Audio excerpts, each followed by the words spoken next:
Okay, so I already did a video analyzing the Toronto Maple Leafs' Seattle expansion protection list that was released earlier today, Sunday, but I want to redo it. Just organize my thoughts a little bit better, add a little bit more perspective, and just kind of round it out a bit better. I did the video like right when I woke up in the morning, and I probably should have waited. So the final protection list is 4 forwards, 4 defensemen, and 1 goalie. Marner, Matthews, Nylander, Tavares, and then Brody, Hull, Muzzin, Riley, and Campbell, of course. And Chris Johnston also listing the players that Seattle would have available to them, most notably being Alex Kerfoot and newly acquired Jared McCann. And Justin Hall this past season had up and down stretches where he was really, really good and then really, really bad, and he didn't look so good in the playoffs. And if the Leafs did opt to protect 7 forwards, 3 defensemen, and 1 goalie, then you'd be exposing Justin Hall and Travis Dermott. And while Dermott is younger than Justin Hall and he signed for 2 years and makes a little bit less money, he was the Maple Leafs' 7th defenseman after they calls up Rasmus Sandin. He had so little responsibility this past season, and he saw his average ice time cut by almost 4 minutes from the previous season to this one. Travis Dermott's value is at an all-time low right now. And if Seattle is deciding between these two players, Dave Haxtell is their coach. He was the Maple Leafs' defensive coach last season. He knows these two players. He knows their strengths and their weaknesses, and he knows that Hall played against tough competition, and Dermott didn't. He had really, really soft minutes. And that is again reflected here in the quality of competition. He also played with Jake Muzzin, who's a fantastic, fantastic teammate, and that reflects in the quality of teammate here. If there's no other better option, I can understand why they value Justin Hall at just $2 million a season, but if you're gearing up for another playoff run, you more than likely want to get Jake Muzzin a better partner. And if you do that and Hall is still on the roster, well, that bumps him down a slot and he's allowed to play against lesser competition, and I would be interested to see what that yields for this player. So, okay, if the Leafs went with 7 forwards, 3 defensemen, and 1 goalie, and they exposed both Justin Hall and Travis Dermott, I think that the Seattle team does look at Justin Hall. I don't think that they're interested in Travis Dermott at that point. It doesn't make sense. He was the Leafs' 7th defenseman.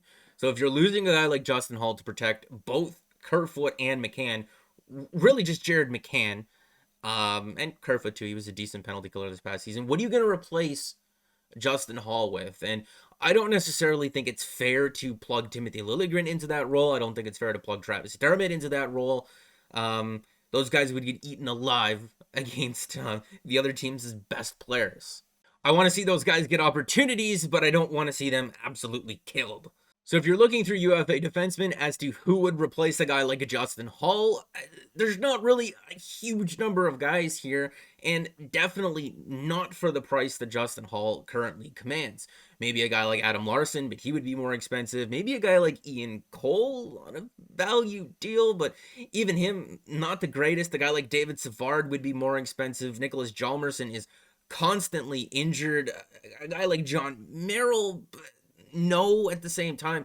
Zach Bogosian played really weak competition last season, but he does fill that penalty killer role. I wouldn't want him playing in the top 4, though. There's not really a good substitute or replacement for a guy like Justin Hall, and I think that's where the frustration is routed in, that the Toronto Maple Leafs should be able to replace a 30-year-old guy that's kind of hitched to Jake Muzzin in that sense.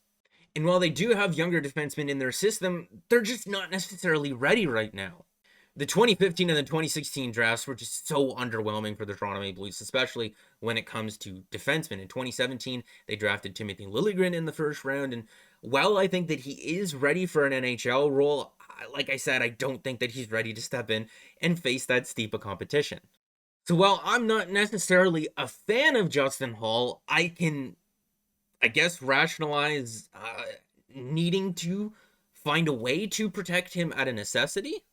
It's a compromise, and that's the thing that I think people need to understand. It's a compromise. There are pros and cons. Maybe you don't like it, but it is the kind of scenario that we need to shoehorn in here. So if Kerfoot and Jared McCann are exposed right now, who is Seattle taking? Because apparently, if you want preferential treatment, so if you would like to select the player that they take from you, They want King's ransoms, and I'm not interested in already having given up Philip Hallander and a seventh, giving up more assets to then pick the player that I want the Leafs to be able to keep. And the Leafs are in win now mode, I guess. And like I've been saying in all these videos, I still maintain losing Alex Kerfoot for nothing would have sucked. He's a decent skater. He's an okay playmaker. He kills penalties, and he did that reasonably well towards the later half of the season and in the playoffs, especially. And after his signing bonus is paid out, he's only owed 750 grand in real money for the entirety of next season. And when he did get to play away from that shutdown center role, he did it in a big way, filling in for John Tavares on that second line, playing with William Nylander and Alex Galchenyuk, and having 5 points in 7 games, and looking really good in that series against the Montreal Canadiens. So if it would be a shame to lose Kerfoot, because I think a player like him does have value, especially when you consider his contract and his skill set and his versatility, especially after every team in the league has lost a player similar to him.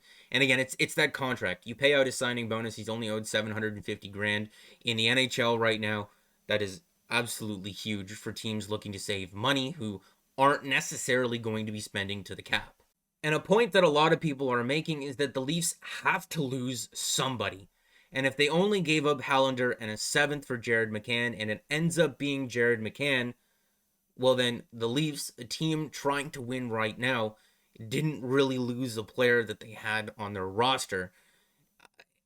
I don't necessarily think that there's a fault in protecting Justin Holl. I think that there's a fault in not having someone to be able to afford to lose a guy like Justin Holl. And that's falls more on the talent pool that's available in free agency right now, and also their drafting in earlier years. And also, let's be real, their cap situation. Like I said, they have guys, Liljegren, ready to play an NHL role, but not that role. I would like to see him play third pair. And there's guys that were drafted in 2018, 19, and 2020 that look very promising when you're comparing them to their peers, but they're probably 2 years away. And if you're giving up Hallander and a seventh, and then you're either able to retain Kerfoot and maybe play him in a different role, maybe you find some other players so that you don't need to shoehorn him in as a defensive center next season. Maybe he can give you some more value. Maybe you choose to capitalize on the value with his contract and you get assets back for him. You gave up Hallander and a seventh. You were able to keep Kerfoot and capitalize on the value in his versatility, his skill set, his contract. You get assets back for that. Does it just kind of become a wash at that point? Because at that point, you got 11 million bucks to go out there and get 2 top 6 forwards and a backup goalie.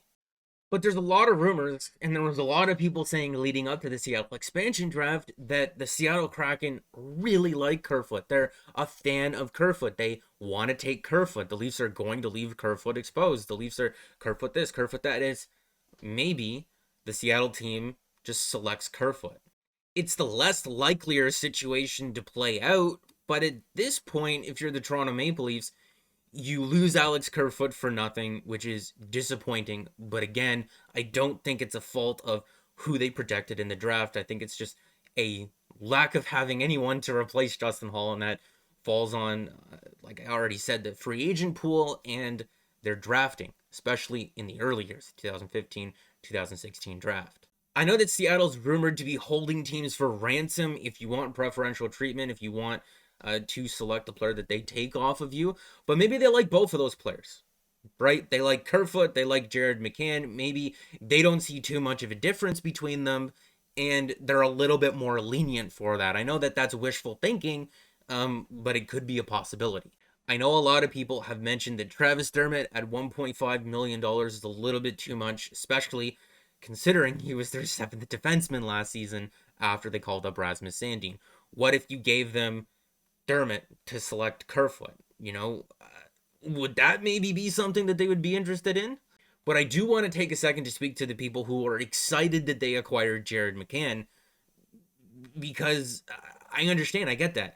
your general manager, your team goes out there and acquires a good player. They don't really give up a lot to get that player. You get excited about it, and then a couple of days later, that player gets taken away from you for nothing. The optics of that are garbage. And as a fan of the team, you absolutely have the right to be pissed off because, like I said, they're in this position in needing to protect a guy like a Justin Hall through their own fault. They weren't able to develop or acquire a better player to displace him. I guess the key takeaway to remember here is that they did need to lose somebody. No. The optics are still garbage of it. But only because Jared McCann is such an interesting, such an exciting um, young player who's signed to a relatively good deal.